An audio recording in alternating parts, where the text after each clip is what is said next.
സന്ദീപ് വാര്യർ ഇപ്പോൾ കേരളത്തിലെ വലിയൊരു ചർച്ചാ വിഷയമാണ്. BJP വിട്ട് കോൺഗ്രസ് ചേർന്ന സന്ദീപ് വാര്യർ കോൺഗ്രസ്സുകാർക്കും UDFകാർക്കും വളരെ സ്വീകാര്യനായ ഒരു വ്യക്തിയായി വരികയാണ്. വാര്യർ ചെല്ലുന്നിടത്തെല്ലാം ആള് കൂടുകയും വലിയ സ്വീകാര്യത ലഭിക്കുകയും ചെയ്യുന്നുണ്ട്.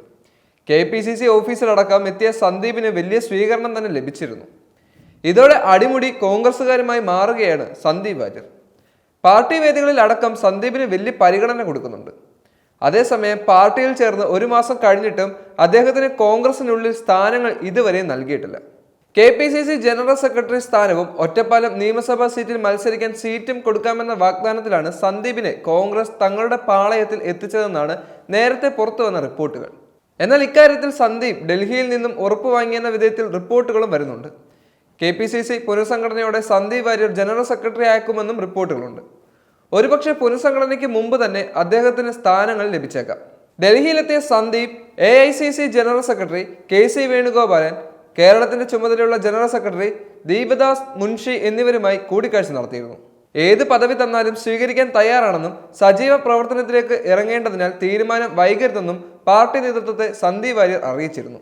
അതേസമയം ഒരു MLA പോലും ഇല്ലാത്ത പാർട്ടിയുടെ 180 സംസ്ഥാന കമ്മിറ്റി അംഗങ്ങളിൽ ഒരാൾ മാത്രമായ സന്ദീപ് വാര്യർക്ക് കോൺഗ്രസിന്റെ 22 അംഗ ജനറൽ സെക്രട്ടറി പദവി കൊടുക്കുന്നത് എന്തിന് എന്ന ചോദ്യം കോൺഗ്രസിനുള്ളിൽ തന്നെ ഉയരുന്നുണ്ട്. KPCC സെക്രട്ടറി സ്ഥാനം നൽകുന്നതിനെ മറ്റ് നേതാക്കൾ എതിർക്കുന്നില്ല. അതേസമയം ജനറൽ സെക്രട്ടറി സ്ഥാനം കാലങ്ങളോളം പാർട്ടിയിൽ പ്രവർത്തിച്ചവർക്ക് നൽകുന്ന പദവിയാണ്. അതുകൊണ്ട് ഇന്നലെ വന്ന സന്ദീപിന് ഈ സ്ഥാനം നൽകുന്നതിൽ പാർട്ടിക്കുള്ളിൽ ഒരു വിഭാഗത്തിന് കടുത്ത എതിർപ്പുണ്ട്. എതിർപ്പ് ശക്തമായാൽ ഇപ്പോൾ പ്രഖ്യാപനം നടത്താതെ പിന്നീട് പുനഃസംഘടനാ വേളയിൽ പദവി നൽകാനാണ് നീക്കങ്ങൾ. അതേസമയം സൈബർ ഇടത്തിൽ അടക്കം സന്ദീപിനെ BJPക്കാർ കളിയാക്കുന്നുണ്ട്. ഇക്കാര്യം നേതൃത്വത്തിന്റെ ശ്രദ്ധയിൽപ്പെടുത്തിയിട്ടാണ് സന്ദീപ് ഇത് തനിക്ക് പദവി നൽകേണ്ട ആവശ്യകതയിലേക്കാണ് അദ്ദേഹം വിരൽ ചൂണ്ടുന്നത്. BJPയിൽ നിന്നും CPMൽ നിന്നും വരുന്നവർക്ക് മികച്ച പദവി കൊടുക്കുക എന്ന വിധത്തിലാണ് KC വേണുഗോപാലൻ അടക്കമുള്ളവരുടെ പുതിയ നയം. ഈ നയത്തിന്റെ ഭാഗമായി സന്ദീപിന് ജനറൽ സെക്രട്ടറി പദവി കൊടുക്കണമെന്ന കേന്ദ്ര നേതൃത്വം പറയുന്നത്. ഇത് പാർട്ടിയിൽ മറ്റുള്ളവരുടെ എതിർപ്പിന് ഇടയാക്കുമോ എന്ന ആശങ്കയും നിലനിൽക്കുകയാണ്. അതേസമയം BJPയിൽ നിന്നും കോൺഗ്രസിലെത്തിയ സന്ദീപ് വാര്യർക്ക് KPCC ജനറൽ സെക്രട്ടറി സ്ഥാനം നൽകുന്നതിൽ രൂക്ഷ വിമർശനവുമായി മുതിർന്ന കോൺഗ്രസ് നേതാവ് കഴിഞ്ഞ ദിവസം രംഗത്ത് വന്നിരുന്നു. കോൺഗ്രസിലേക്ക് വന്നെങ്കിലും സന്ദീപ് വാര്യരുടെ ഉപദേശം കോൺഗ്രസിനോട് വേണ്ടെന്ന് AICC മുൻ അംഗവും K കരുണാകരന്റെ സന്തത സഹചാരിയുമായിരുന്ന വിജയൻ പൂക്കാട് തുറന്നടിച്ചിരുന്നു. ഫേസ്ബുക്കിലൂടെയായിരുന്നു വിമർശനം. നേതാക്കൾക്ക് വിലയിട്ട് വാങ്ങാൻ ഇത് BJP അല്ല, BJPയുടെ രീതി പുറത്തു വെച്ചിട്ട് വേണം കോൺഗ്രസിലേക്ക് കടക്കാനെന്നും സന്ദീപ് കുറച്ച് ഒതുക്കം കാണിക്കണമെന്നും കുറിപ്പിൽ പറയുന്നു. കോൺഗ്രസ് ശക്തമായ നേതൃനിരയുള്ള രാഷ്ട്രീയ പ്രസ്ഥാനമാണ്. അതുകൊണ്ട് കോൺഗ്രസിന് മറ്റു പാർട്ടിയിൽ നിന്നുള്ള നേതാക്കളുടെ ആവശ്യമില്ല.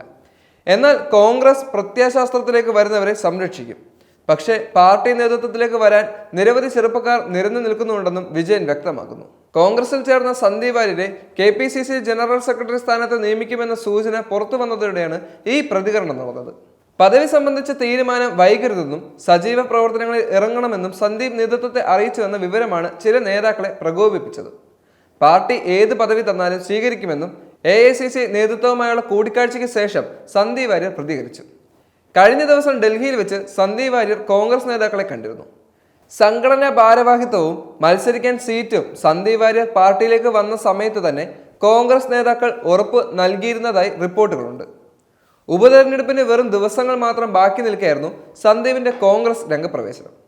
ദീപദാസ് മുൻഷി, ബെന്നി ബെഹനാൻ, ഷാഫി പറമ്പിൽ എന്നിവരുൾപ്പെടെ നിരവധി പ്രമുഖ നേതാക്കളാണ് സന്ദീപ് വാര്യരെ സ്വീകരിച്ചത്. പാലക്കാട് ഉപതെരഞ്ഞെടുപ്പിനിടെയായിരുന്നു BJP നേതൃത്വവുമായി ഉടക്കി Sandeep Warrier കോൺഗ്രസിലെത്തിയത്. Palakkad NDA സ്ഥാനാർത്ഥിയായിരുന്ന C കൃഷ്ണകുമാറിനും BJP സംസ്ഥാന അധ്യക്ഷൻ K സുരേന്ദ്രനുമെതിരെ രൂക്ഷ വിമർശനമായിരുന്നു സന്ദീപ് വാര്യർ ഉന്നയിച്ചത്. കോൺഗ്രസിലെത്തിയ സന്ദീപ് വൻ സ്വീകരണമാണ് പ്രതിപക്ഷ നേതാവ് VD സതീശനും KPCC അധ്യക്ഷൻ K സുധാകരനും അടക്കമുള്ളവർ നൽകിയത്. ആദ്യമായി KPCC ആസ്ഥാനത്ത് എത്തിയപ്പോഴും സന്ദീപ് വാര്യർക്ക് വൻ സ്വീകരണമാണ് ലഭിച്ചത്. KPCC സംഘടനാ ചുമതലയുള്ള general secretary M Liju shawl അണിയിച്ചാണ് സന്ദീപിനെ സ്വീകരിച്ചത്. കഴിഞ്ഞ ദിവസം മുതിർന്ന കോൺഗ്രസ് നേതാവും മുൻ മുഖ്യമന്ത്രിയുമായ AK ആന്റണി തിരുവനന്തപുരത്തെ അദ്ദേഹത്തിന്റെ വസതിയിൽ സന്ദർശിക്കുകയും ചെയ്തിരുന്നു. BJP വെറുപ്പ് മാത്രം ഉൽപ്പാദിപ്പിക്കുന്ന ഫാക്ടറി എന്നും അഭിപ്രായം പറയാൻ പോലും ആ പാർട്ടിയിൽ സ്വാതന്ത്ര്യമില്ലെന്നും സന്ദീപ് ആഞ്ഞടിച്ചിരുന്നു. പാലക്കാട് ഉപതെരഞ്ഞെടുപ്പിൽ രാഹുൽ മാങ്കൂട്ടത്തിന്റെ തകർപ്പൻ വിജയത്തിൽ സന്ദീപ് വാര്യരുടെ സാന്നിധ്യം സഹായകമാണെന്നും കോൺഗ്രസ് നേതൃത്വത്തിന്റെ വിലയിരുത്തൽ വന്നത്.